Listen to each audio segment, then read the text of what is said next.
je mets des cales comme ça, je vais pouvoir vous faire passer des photos et des vidéos ici de mon séjour parce que je suis allé une semaine au Liban. Alors, pour ceux qui ne savent pas, donc je suis franco-libanais. Mes deux parents sont nés au Liban et sont venus en France dû aux divers problèmes qu'il y a eu au Liban. Et je leur remercierai jamais assez d'être venus en France parce que quand tu vois la situation au Liban, et en fait on se rend compte à quel point j'ai de la chance d'être en France et dans un pays comme la France.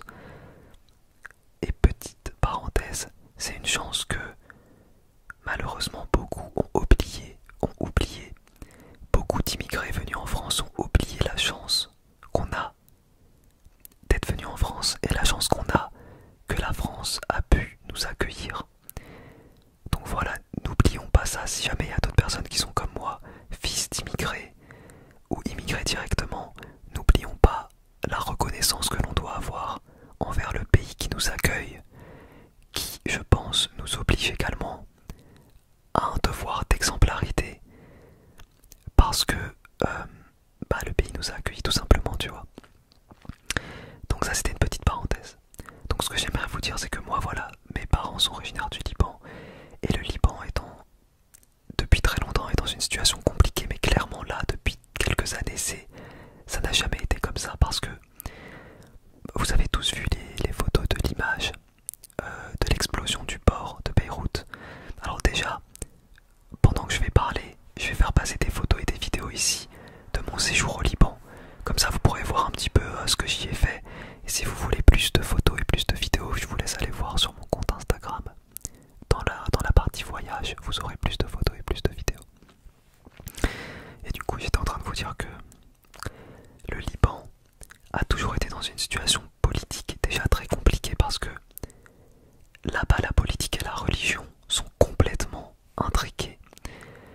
D'ailleurs, là-bas, il existe des lois. Si je vous raconte ça, vous allez me dire mais c'est pas possible. Par exemple, là-bas, le président doit être chrétien, le premier ministre doit être musulman sunnite, et je crois qu'il y a deux premiers ministres et il y en a un autre qui doit être musulman chiite. Pourquoi ça? Tout simplement parce que sinon c'est trop compliqué. Au moins comme ça, on sait que les intérêts de chaque groupe religieux sont représentés. Parce que comme je vous ai dit, là-bas c'est un pays qui est très religieux. Enfin, il n'est pas très religieux, mais il est très lié à ses origines religieuses, on va dire. Donc déjà la situation politique est très compliquée.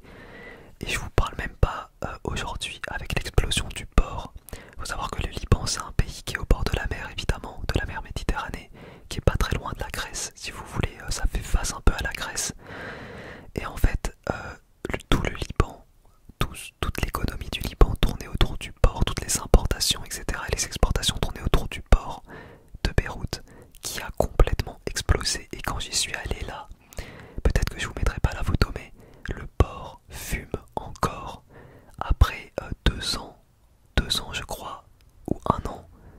Non, ça fait 2 ans je crois que l'explosion a eu lieu. Le port fume encore. Je sais pas si vous vous rendez compte, il y a encore de la fumée qui émane de là où il y a eu l'explosion. Donc c'est assez fou. Et maintenant je vais vous parler un petit peu plus philosophie de vie. Bon, vous le savez peut-être pas, mais moi à la base, cette chaîne ASMR était une chaîne de philosophie. Et j'ai décidé d'arrêter de parler philosophie parce que pas forcément la philosophie est liée à la politique, est liée aux religions. Et malheureusement j'ai décidé un peu pas assez populaire pour pouvoir en parler comme ça. Enfin voilà, ce serait assez compliqué donc. Mais là je peux quand même vous parler de mon avis. C'est que premièrement, moi j'ai adoré mon voyage au Liban. J'ai adoré mon voyage au Liban. À la base j'y suis allé pour un mariage d'un de mes cousins. Sauf que malheureusement, ils sont tombés malades du coronavirus, lui et ses parents. Donc ils ont dû reporter le mariage. Et en raison de travail, je n'ai pas pu rester plus longtemps au Liban. À contre-cœur. Mais c'est un pays qui est à terre, clairement, économiquement et tout. Dites-vous que là-bas, dans un foyer, il n'y a que 3 heures d'électricité par jour. Et ces 3 heures peuvent être, par exemple, de minuit à 3 heures du matin. C'est aléatoire. En fait,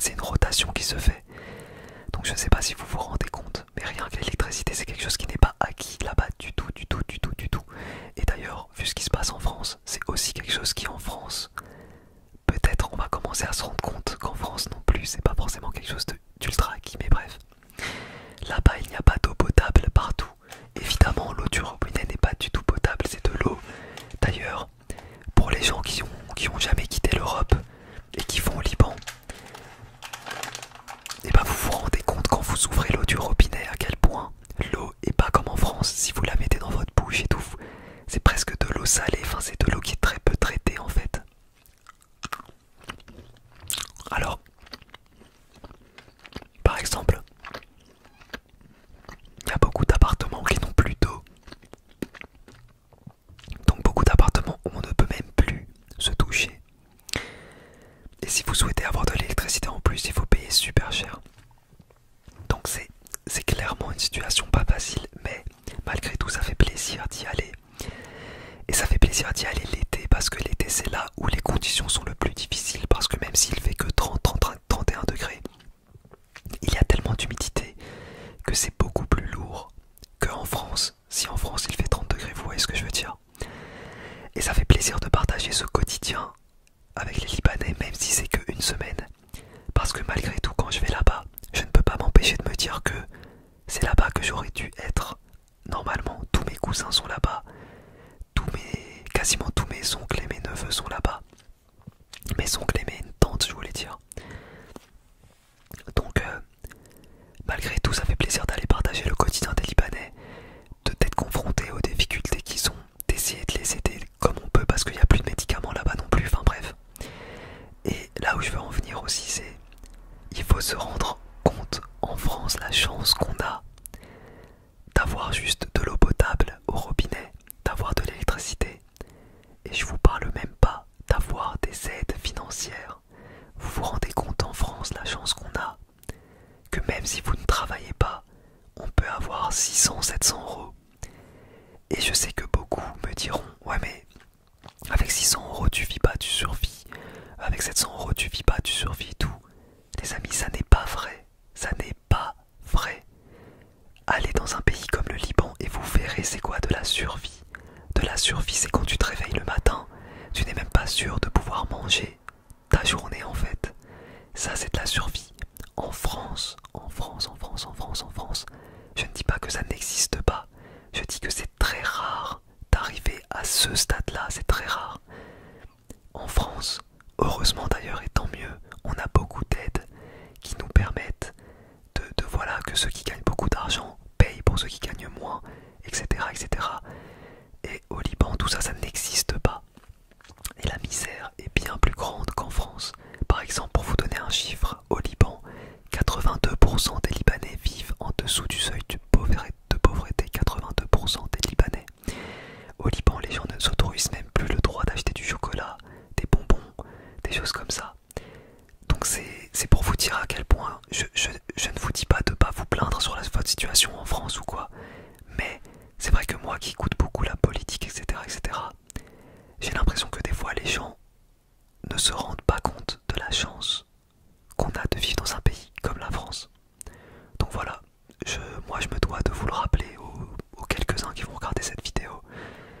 N'oublions pas ça parce que clairement quand on vient d'un pays comme le Liban, on se rend compte de la valeur des choses. Électricité, eau, tout en fait, le SMIC qui est à 1200-1300 balles. Rien que ça. Là j'ai un cousin au Liban qui gagne moins de 100 euros par mois. Je sais pas si vous vous rendez compte. Moins de 100 euros par mois. En plus, n'imaginez pas que la vie là-bas n'est pas chère. La vie là-bas est très chère parce que tout est importé de l'étranger.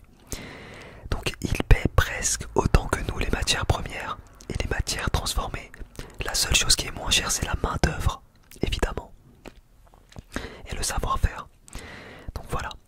Et enfin pour terminer, je vais vous dire, est-ce que je vous conseille d'aller au Liban? En fait, oui et non. Je vous conseille d'aller au Liban si jamais vous connaissez un Libanais et que vous pourrez partir avec lui. Dans ce cas-là, foncez. C'est un pays qui va vous faire découvrir le monde d'une autre manière. C'est un pays qui va vous faire comprendre le confort de l'Occident. Et c'est un pays qui va vous ouvrir les yeux sur beaucoup de choses. Et c'est un pays aussi où vous pouvez vivre de très belles choses, attention. Y a des coins qui sont exceptionnels, il y a des coins qui sont très beaux. Voilà, genre c'est un pays qui va vous donner envie d'y retourner. Mais il faut connaître un Libanais. allez pas tout seul en tant que touriste. Clairement pas. Impossible, ne faites pas ça. Voilà. Moi par exemple j'y retournerai certainement. Et par exemple, quand je suis chez mon cousin, entre cousins, cousines, etc., que ils sont en train de fumer la chicha. D'ailleurs je déconseille à tout le monde de fumer. Bien sûr moi je ne fume pas. Mais ça fait partie du mood au Liban. Et qu'on est en train de jouer aux cartes. Et que d'un coup il y a une coupure d'électricité et que tu sors une petite bougie. C'est des moments qui sont tellement simples, mais qui sont tellement appréciables, qui sont tellement authentiques.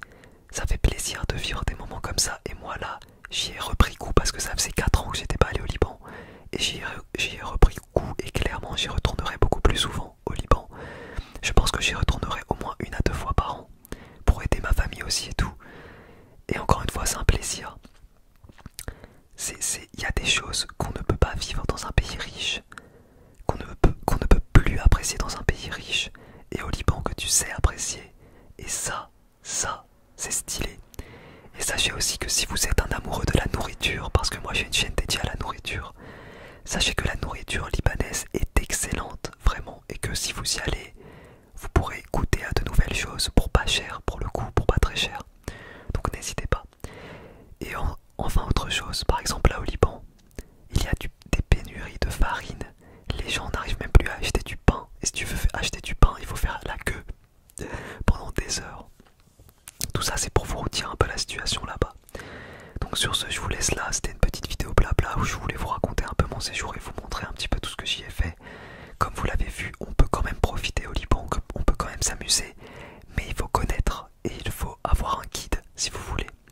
Donc soit connaître quelqu'un sur place, soit prendre un guide, soit y aller avec un ami libanais, voilà, tu vois. Voilà. Ou alors avec un groupe de personnes, mais n'y allez pas tout seul. Si vous parlez pas libanais et tout, c'est compliqué quand même.